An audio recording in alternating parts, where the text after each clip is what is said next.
ay duwale tiña a constitutional stipulation an entrenched clause wo min buka fali wala tinna nim nyaton ko ya falin anyanta jil katu adama mu'minati khalifa fil ard wala tinna bra luwatina arjana e kay ko ihbitu ji wala kum fil ard mustaqarrun wa mata'un ilahin wata manna ba wala tinna dulalo mimmu ye chachalale ni ya luwati nye be jilale dula tilde be kay ma ko lete jila yelo ko mo wade ko mboytale nati nyale adama ay walake fatalaqa adamu min rabbih kalimatin fataba alayhi innahu huwa tawwabul ghafur adama tubita ala sontala tubola ako fa imma ya'ti lakum minni huda faman tabi'a hudaya fala khawfun alayhim wala hum yahzanun pare bi mol ni tolo dulato iboyta halim bi manna ka apologize ka fo nyali yam funyi oto ne jindi adama fele ya jindi la arjano ko na doku ta kanje bara ay loi kilimotinya constitutional clause ala kay ko ji bitu alji eni la musoni la dimba be ji min be yelo kon alji suratin na kalwa tinya man beteya so wolon munti responsibility lom nenti e ko power animu responsibility animu trust mu minti wolon munti atelo mu ko beti hani limani ya tobota mine bala al aman tankolo kato tankonin kiso muslimo ni amoy al islam wolon kiso ni ko al amnu wolon tankoti kato ala wote jamfala woto ala koy min ka kebar ni aka te jamfala wote bala tankole kono woto ni fe wodi la pour ya tanka muta walakin ala konye ko suratul isra ay min be dante je nyanta min kala manyanna min kala amoy al min fo akoye ko wa awfu bil ahd akonyadi wa awfu bil ahd inna al ahda kana mas'ula akulla hido karafa fen walatin ahdo ka ke karafoti akake tanka fenwoti akake mabon fenwoti akake limaniya fenwoti wolom atanka ban alkambenta minna tanka nin wonte yaje nimma nyaton ko man tankaro ki ya karafa minna akala bankela minati ya karafa minna ka do mola nana dimbaya nyaya domo etol kata nyatole molka fuare yale fuare yadu ala man la fala sababu lebe kerin duniya hada madin walle ka fuare ya sababu de fonde bar ala kole ko ay binde da ko sawa'an akanyanta le sa'ilina mo nyinindirla be kanyanta fonotole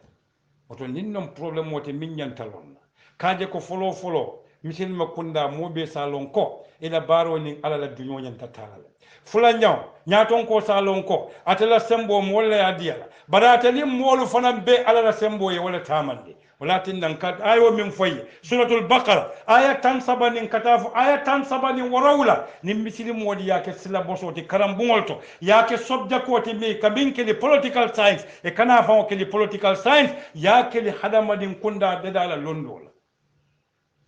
aba tandira le adama birin ala ya tombo fo adama birin aboyta dami ala nata balafani nemo diala wo be ka tandira le ko maton kaya ite nyanta mine kala folo nko adama mine diala londo adama anata mine diala bunya malaiko sunyutaye adama anata mine diala akayko malaiko kibaro nataka oto nyaton ko inyanta ka kibaro soto ka tambi ikamini mara walatin mansa mimma vision soto mansa kela moy molminna ni ma miro ni londo soto mansa ka sinola ni mansa sino ta won molu ka kanyadile nin ko mansa ka sino wolo mansa abukalon duniya be nyamin katu mansa ntol fongola ka mansa soron bungol kono ntol la kanan ka fay ninke fon demba oto nimba dilala ay ke kuti mi yalon ka sahata walakin folo mansa nsalon ko mansa ya sembole bije iblisa tanolon semboti kato akana aka sembo nyinyandi nyakotole naya nyinyandi aka kele ko itamari manyan nafala kato hadama dingol be kaddo ko ketele walakin birabi adama nenel arjano kono akonyadi hal adullukuma ala shajaratil khuld wa mulkin la yabla dadi yalon ko alte fala buray ani yiro mi yalon ko nal yama man sayate kotola hadama dingo kufula wala ya mone duniya wolon sembo min te bucilala anin balwo min sayata ko to nay wol sotati ala batula walakin daiman ala nyantatullah hakilotola iblis ay dinne lo ko hadama din wol daftani dronel ana tabunya ala juba minke man safana mol kambine kay ni carte fay nka faale ko uskun anta wa zawjuka aljanna state house mo janale okay state house man ke arjanati ba ni a quartier fayna gayete katu malaikol birini adama exam o kay mine dila فلما أنباهم قال ألم أقل لكم إني أعلم غيب السماوات وأعلم ما تبدون وما كنتم تكتمون أقول وقلنا يا آدم اسكن أنت وزوجك الجنة كاتا إكزامو باس لي فتو إلكشنو مو إكزامو تيا باس نكو يدون ستيت هاوس وكونو بل نكو يكو وكلا منها رغدا من دياتي يا كيجي بل نتولى نفاكا ولا تقرب الشجرة كان constitution وتيا نياتي يا دولم إبه فنكر نكو إبليس ناتا كاتو منسيا نمسمبو ناتا iblisa bina wiswas wala na ye wiswas ye luwa tinya du yaji ala na koy kana minke wala toro warata ka tambi akoy minke idan na tambita je ni ala koy ko domoro kajandi bari ya domo fola bon idan na tambita o kono funo kada idan malala bar na koy ko kana kukurun ke niyake o kukurun kino hani ya da mandinke aka mo kemele tora ala la kitiye beten walakin na birin ay tinyaro ka kay nyadi iblisa ya mis kato hada mbadi mo be sembo kono doron kodo nata place wonata kan wonata ita fon keji fon waje nyaadile ni ala me ma ko ke fon waje ko ala walatin na nyaton ko daiman ayaje ko min ya tombon wolle sembo waratati min ya tombon wolle valoro waratati min ya tombon wolle fanan sa bondino min ya tombo min kan nama keno ayatuje muhammad sallallahu alaihi wasallam konye ko nimmolu tatay be tombondiro kala place wala mobe je miyano ka tambite min toni akoy aba qasim sosole walatin na mom woninga ke place o ta man minno aka toro min wulu sanji tandulu buka jaran hadama dimo nin kura waya muta docteur ka ba jarala ka korontol konko ya muta kino landa ka dom aka korontol e kaya ko ila muso wuluta kulliya kana aka koronto wotiloyna bare hadama dimo kodo ne sembo babule kaya burundi ha ni matulo bon abu hadi alama alim bema tulo bon wolom imma election oti military foti jede election wolom wala selection walakin nabrin qur'an wa shura fa ya yele wanyama atuta atol molde bulu madama ala la sosore kutije kila wali nyoyatije ali yake area council latiba ali yake député bonnatiba ali yake banta balatiba ali yake jame wala kono wala misiroba atuta alla jamanol de bulu katu jamanol al halol ka falinne barakitiya min badan jamanol ka kekilin wati alhamdulillah baraka ba ko fana koyta hansa ende leadership la quality le do comme ye quality dan dam fajang nata saba fana jibe je sambina damento wala mu justice ani masi al adlu war rahma dan kilimo ani balafa because nyayum kulul fulul jibe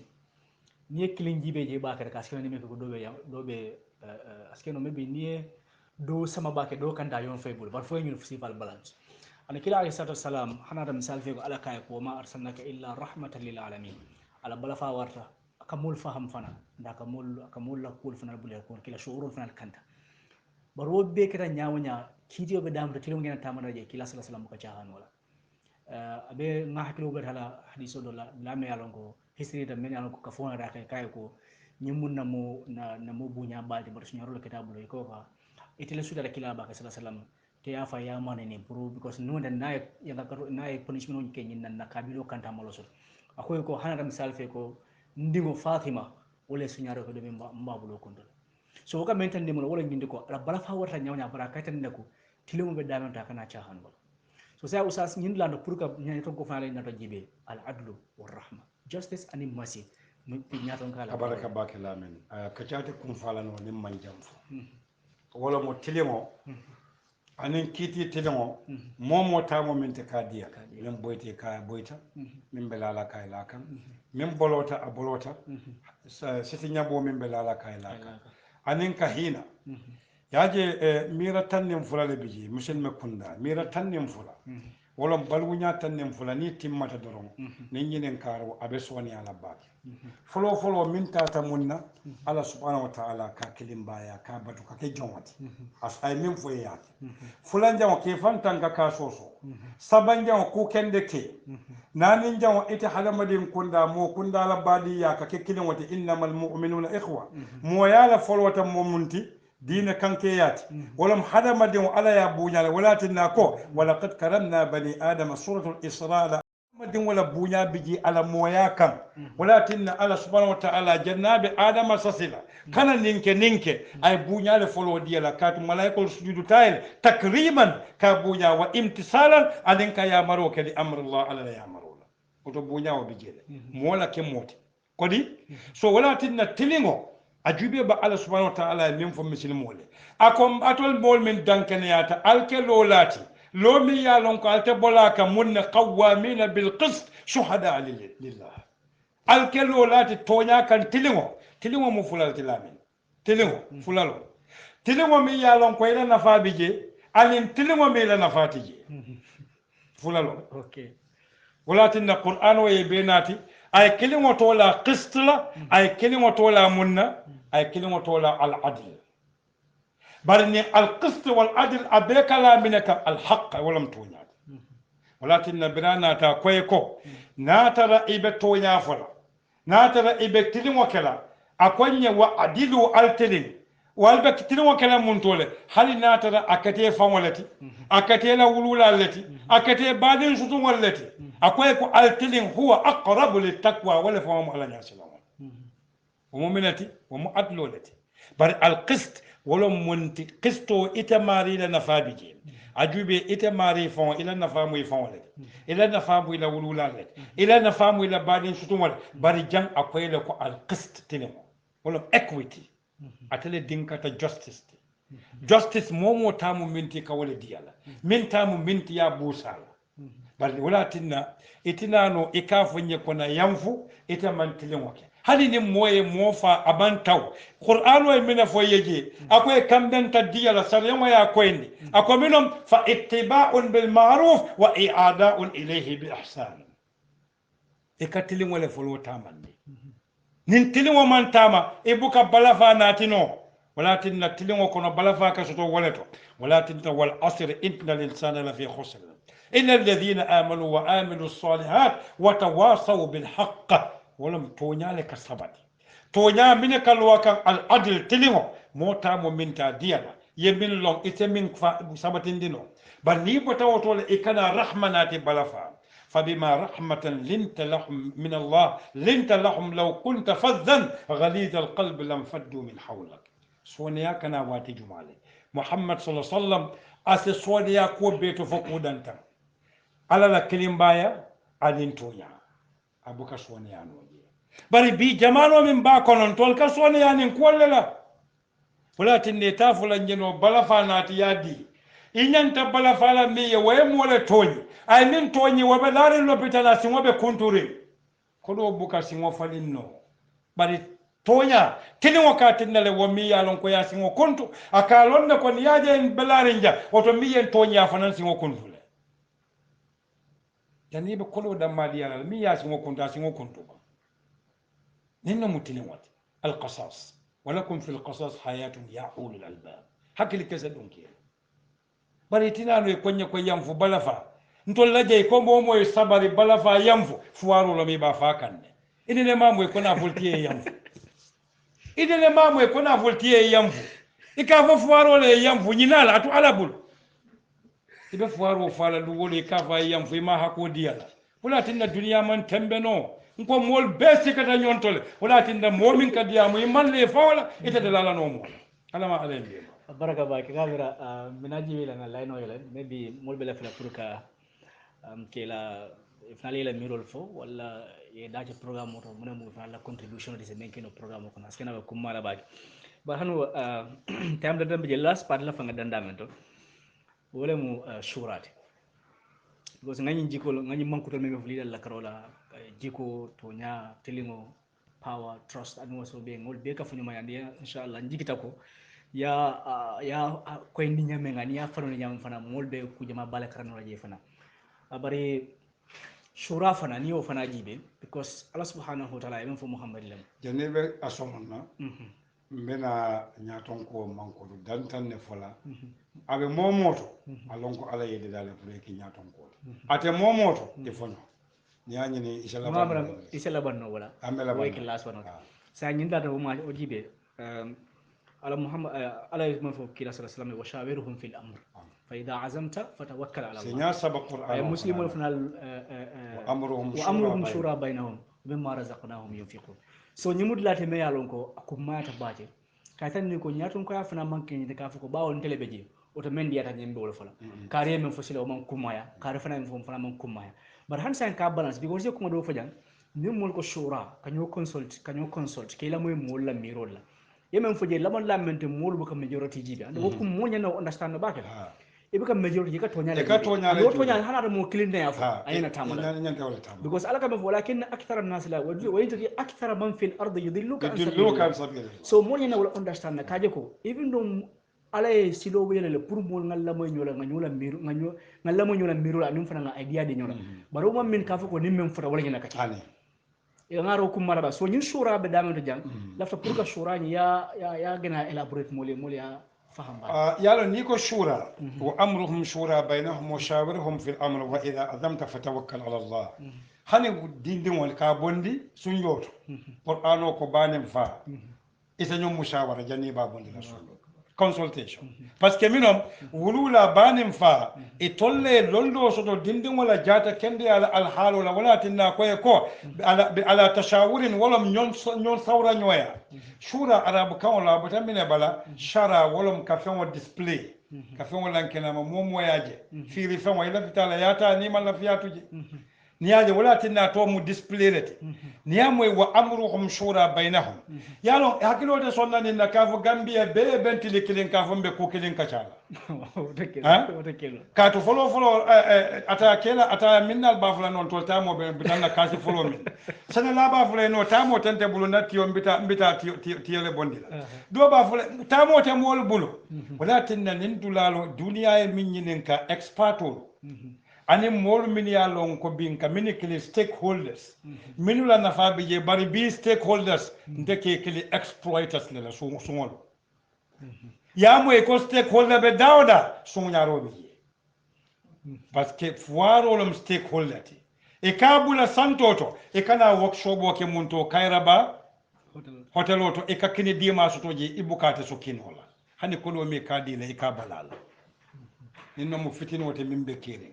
yaje lamin nimman kun kewol tana di dako nte fahamo kala fahamo na manke ko min ne buka kuliyandi walatin na jankum mata bake min fo shura koto mo minti wolom kacha ko min be dandim molula walatin hani ako wa idha ja'ahum amrun min al-amn aw al-khawf adha'uhu ni amrun di kilaka alimul min yalo la alimahu alladhina yastanbitunahu expatiyana qur'ano ko wala yunabbi'uka mislu khabirin mote kibari kuma bole nyonto fo experto dam malefa ama fo alimin lonna ako khabirin kibaro be memul oto moye minke faay don do sota kono e kawole marina te biti lola député bumo be wala kono sulalon bari ni be député tombon na député bi yalon ko e kata député bi malon wo malon fon atemini ya tombon wala na famo mentani la toro ibo tombon na purum o député famo bukata mode mine carte faay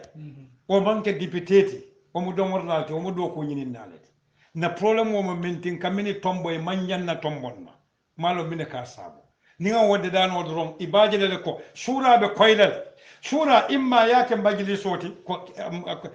municipal council be nyami shura ya jamana wo jamana manto ayala shura sotole movin du kebal ka ben banta baleto e sate la ko kacha min kummayat dindim buka ka fuje kadu dindim wo man londo sota ko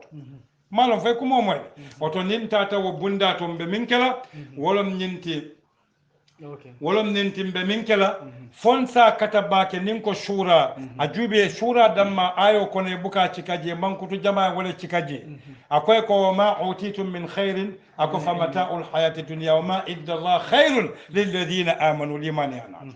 fonte aya dante wo nyamale mankutu seynyo anata wa amruhum shura bainahum wa mimma razaqnahum yunfiqun فهم من بيتي مكاتو جناب فتلا وتاكو وأقاموا الصلاة وأمرهم بشورى بينهم ومما رزقناهم ينفقون أكمن دكو شورى بمن التيمة سلو كالون دي كدوما كم سلو كمن كمولا تنهى عن الفحشاء والمنكر يكتمو بتوتي الإنفاق في سبيل الله جاكو دين صداك من كمو كندال مول بيكلا في نيونال إنما المؤمنون إخوة وتنم مول كتاب بعدين والتي سلو يكوجا وبنديبال وأمرهم شورى وتالب من تومبونا بكلا مو كندوتي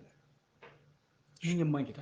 ninu lu mankita doro wala tin na tombondiro e kadire mo woni karan woni sulu wota e ke tombon ite ko wole muna momin lafite la saji bungo e tanka je sulu woke wajman woti ba ate benda no sulu wo be la saji be do mo lale oto nimbe mol tombon na mo kendolu tombon aji dikobe mol min nan ka nyanta wala folo jube na murun na mariya fanan koma jube jannabe lim place wo nyini la kamina ke mo kundaye ani mol be nyaadile ajikobe nyaadile amanya be nyaadile fangora la lomba fanjindi la lomba e kawol beegini mola sira tole walakin na qur'an o bota konye ko ita hadama din wo minne da ne ke khalifoti mbina fola ye folota dami bankole moytinu anim poto وقولا ناتاكو اقرا باسم ربك الذي خلق اي بودولا لفوي ين كمل ني باباتولا يكن يفنغور يسالون كوي بوتا من بلا من ماء مهين جيمي يالون كو جيلام فوري ni mam wala history lo ibukala somalo mtonya ngamira askino moto mbela fila pour kanyum domba di 3202104 3202104 hanada misal fe do je be fami text message sa fila dron no problem sa text message sen inshallah mba jibelal nim question dam wala comment lam inshallah ba fenk no bani mbare pe 3202104 3202104 inshallah so ñine mu ko ñinta sa ye damen to foko bina la metro ko kadi amina mobe la ngata assalamu alaykum warahmatullahi wabarakatuh naam ni mbara ko tante alhamdulillah ha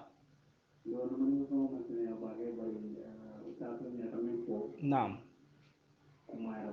alhamdulillah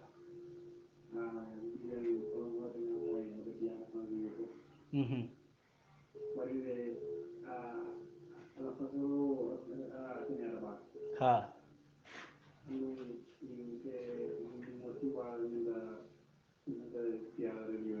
ha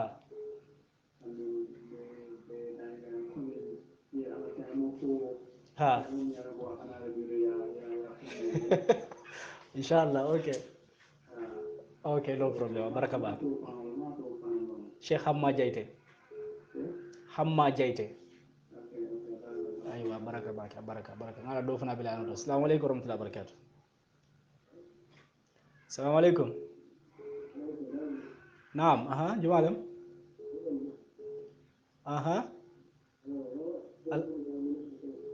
naam ikaw ci kan do man ñe moy okay jërëjëf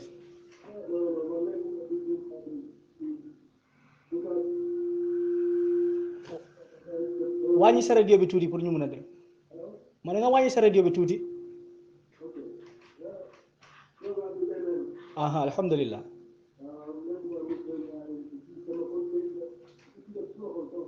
okay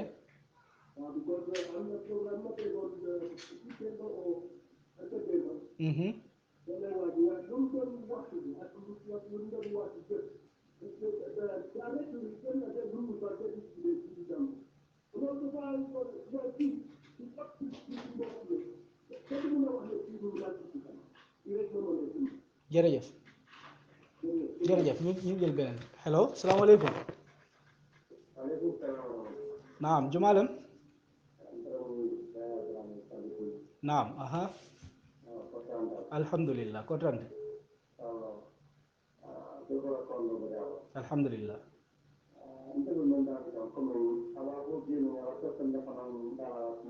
ha wala min toti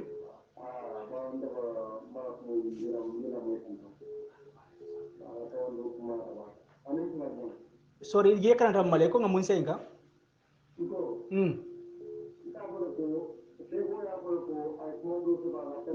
ha mbeje fura jani tawo bana mbeje bula la je kuma ni sha je timman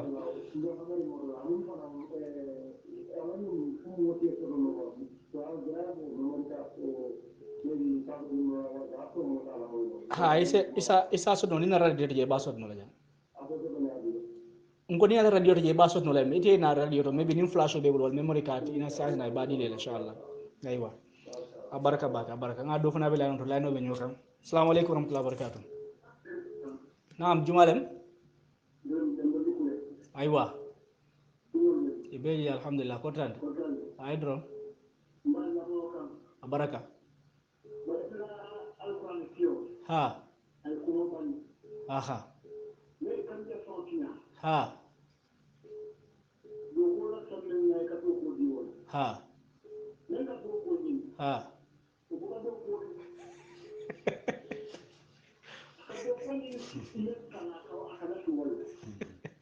to yalla woni ha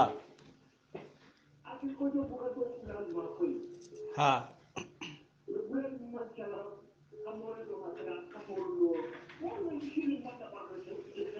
aywa baraka baka ta kollo be loro joka gara mo jawabe la loro bel beje baraka baka amin ya rabbi amin baraka amin naam ado fanata assalamu alaikum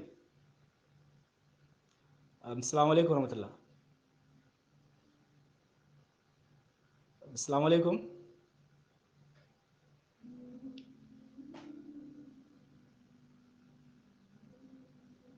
assalamu alaikum do be la no han sande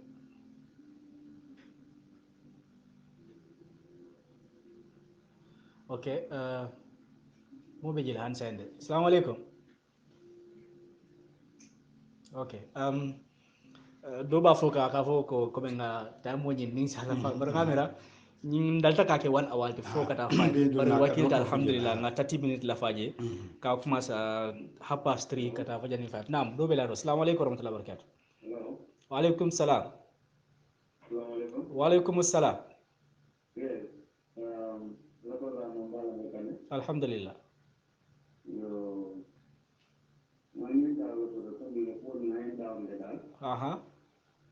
that is that was this day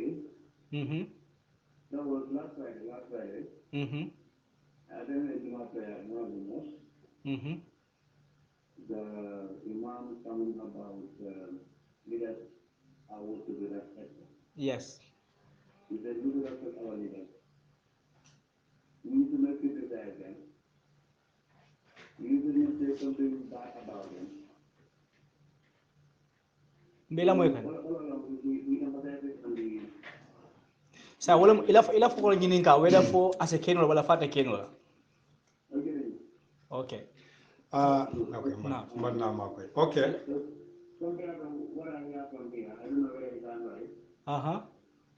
like you are saying like leaders need to be responsible they are people and if they don't abide by those agreements that may prevent them when they are close, then we need to choose another one to replace them those that are convenient for the procedure. Okay. So like you said, like you need to be respected no matter what you do. You will need them until when you can answer them they will go. So how is this for their level now? Okay. Okay. Thank you very much. Abaraka baki angale kama ikawale foni yamaniga kama foni wala surwa kama wala bebetiala. It's another problem because the concept of using English. No, never kumo but ite angale kama la use ye term solve men use ye term solve ye mislead le. Yo kawandila ni mwe akona na nyato ngol bunya ke horoma. Bari koto ala kumo koto momenti wolom natara e horoma kuwa ke ye bunya kuwa ke ye balembu ye bulaminna yo parce que ni koye mo ke nyaton koti wo modu yalon ko kene bata ke sunya kene bato ala sosole kene bato ala hido tinya kene bato akamol tonyel wo dina tije minta fay ko horoma bari ima fay wuli jora wata eta kamma parce que ni tata ala sojaro de siati la sojaro ti abe falale bari a fa silwo nyini be futala ma nyami newspaper be kerin television be kerin radio be kerin a fo bunya kono ya aya mari wala be te kan ya fa ko min be kerin amam be ya bar nin wonte ni tata woke ka fo to respect them to I mean responsible position because nyaton ko nyata bunya la because duno min ba kunna akuliyata le one ete dum mari le abula o dunola so ni ma bunya ya doya aka munta ko ye duno min diala ite ma o duno fa o bunya bari o nyaton ko fanan salon ko ya sasile amanke ko dambele la atele kumba yata ka tambi mol beti so in fact I mean in a nutshell sometimes when you are using this language called English you tend to be moved by concepts that are based on that nuances of English language. So you tend to just interpret things based on your subconscious understanding of the language. So when you come to your own local language, wale koto wakasene akatambi angale kawat. Barakabati. Namira ila fadla mala. Lafta dulale kamula wolon beje mala kwato ma mansiya bake katum be nyaton kaya min bela mbe musolu mbe kella nyaton kaya le bari mam musula nyaton kaya fo jang oto dino dum ay hadama dingo jubele ko keni musolom bar qur'an o tata le fo man sa musola do ko ya foye man kutu jumal nyanda tarla man sa muso bala ekata bati ekata alkaliti ekata tichati ekata principality ekata director ekata fon ministati ita nyanta minakela mansa muso be jele anala mol sembo bela ekatilo le batu Suleiman la military intelligence ala sojaro la kullo nyinina keba tata o muso taraji bare akawata la mansa yala sembo la anata letaro jolon akambira jolon akatata fo Suleimani letaro diala man kuno do ki kata fonin kuno e tonya le fo kaman tonya fo yaje niye mo fula ki kukini wala nimmin tata fulanjaw aka follow tinya la nyin kamala ye follow la place o diatela nyaton kol se wolo il faut que faire woni ni ba kala nyami imaje braye letaro diala tata nata o muso yala molu kafon kafa ko kel kay kontol mu kele dun kelle timbuka sila jodan wol bemburu muso ko hali mbeni mansa jube le fo duniya mansa lon fo mansa lon membe kulo nyinen kam ay mineke ay fangol ta ka kafun sori fangol aya kiye ma Suleimane mine fay akaye kon min benta bulu wala fisiyata min balbulu letaro ayadi kunola ka murunda fay ko nim molu yenante kambang ikanana kelola yena idankene ya mo wala munti ikanana kelola bari birim muso nata ay kawa ko min je Suleimane min lo ay minafo akonte dankene ya talewa akonyadi dankene ya wa ana ma Suleiman ko muslim akonte dankene ya mu muslim wolati ma Suleiman kafunin Suleiman fi so muso la nyaton kaya ngamene nyenenje muso hakilo nyanta diyala nyaton ka muso e nyanta nin fitino bina dami ite muso ya suke kana son kelo ena ite muso kelu ite le kullolon nin kena ta letaro kiye pour fitino kamma alon fere do nyini ibe ke mutala nyami lakin na mansa muso jam Suleiman ala mansa muso ay muso la palaso tandi mansa ya kolole kaje ko muso fero wala tabake asa fitina bakatu natala muso mango fero ke Suleiman sambo min be wala nabo te wasate ka be minakela muso ko mansol be tan idha dakhalu qarya lidun tasate ko afsadu hayatinya min be santo e jindi min be duma yesalende revolution fengo kadin ke kudeta latin na fon manke luwat fon mu kelote aka santon ko ke duma la duma ke ke santote kelo kana wati kelin kamul hako tanka ka fuarul manka ka denarul tanka ka musukebal tanka ka keba kotol tanka suratul nisa amoya memfo lim malakum la tuqatiluna fi sabilillah wal mustad'afina bima'na fi sabilil mustad'afina min ar-rijal wan nisa wal wildan alladhina yaquluna rabbana akhrijna min hadhihi al-qarya adhalim ahliha. That's the revolutionary words. Lafta bin kafula kumo beka nyaton ko be man kutu lulu le dile nyaton ko nyaton kala yi fongo suma man siya waga sila ne wato ha nyaton man kutu follow mbatala Ibrahim alayhi salam atalomu alfati atalomu almamoti atalomu nyaton koti miya lon ko ala ko kila ko yakar follow fo nyaton ko se lono adamma aylo ay tonya fasaban hani sate be balanta tonya fulanjaw ite nyaton ko fay pareta min bebe bulu ya beke molla nafati yelo konko ye mutaban ala ko Ibrahim ay dinkili mo kanate dinkili akaba kanate na ala fula sabanjao ite ñaton ko foy pareta kata dula to molte hañila kata dami ñin kammala kayro nati yebam ibrahima ko inni muhajirun ila rabbi sayahdini atata tungaranke yal foy te ñaton ko se wono bam sabanjao ite ñaton ko foy be mol kafun nale bayi ala damma batuban wa is yarfau ibrahima alqawaida min albayt ibrahima kabalu mol be ke ñati le mol ite ñaton ko foy se mol ken no kelinte ba sabanjamu minti ite ibrahim ite munyaton ko fodo ite sa duwa mo be ban kato ibrahima duwata mo be akoy ko wab'as fihim rasulan min anfusihim ite duwa mo be kayro ne kamba kana duwe damma ni la dimbaya wolom kana nganiyo kana kayro ngani damma ngani banko dimoni nenen fendulo so te ke nyaton ko di ma so te alhamdulillah rabbil alamin I wish ma time jama sala usas ka kodi leji kacala mi yalan ko e bugala fa e bang alhamdulillah rabbil alamin to nga fanya men don fa mo ketala bare mo tan bit few episode inshallah ngalon ko fana mo jama be min fa la taka call ke bar comme time mo la city akamma nte time mo dile pour ka call so receive because time mo bantala bare inshallah programme na la be la fa pour nga time dan di pour min fa la contribution ke le se dia mo no se call ke ron ni kacha Allah programme len Islam and the contemporary world men kanale Alfala FM 107.2 kana mba commence la live 3:30 kata fujani 5 o'clock 1 hour 30 minutes inshallah police ko topic ko men mbake kan e fanuta bakele isa en se dia mun waje bal nginam first episode tinga men kale after a very long break inshallah next week men murana nyako rek dimanche long time kilingo radio kilingo fanato annal badi male muhammad alamin sanen men kale men male hosti programme nyinna anina usas na sheikh men yalan ko nakata raja wato wato men sheikh amma jeydati ni balada na subhanahu wa ta'ala kumol men fota bulja na ta balance ko akeda to nyaade mbadana prasa mutan bulu mistake ko fana be jedon be mbadan na kurase yamfa be dandro fana kala la moyral fana ala se ma ko ye bula fenno me yalan ko akeda to nyaade e yamfa fenna fenno me yalan ko mistake ko be to walla woni to nyamanta be aldana fana kurase ya mari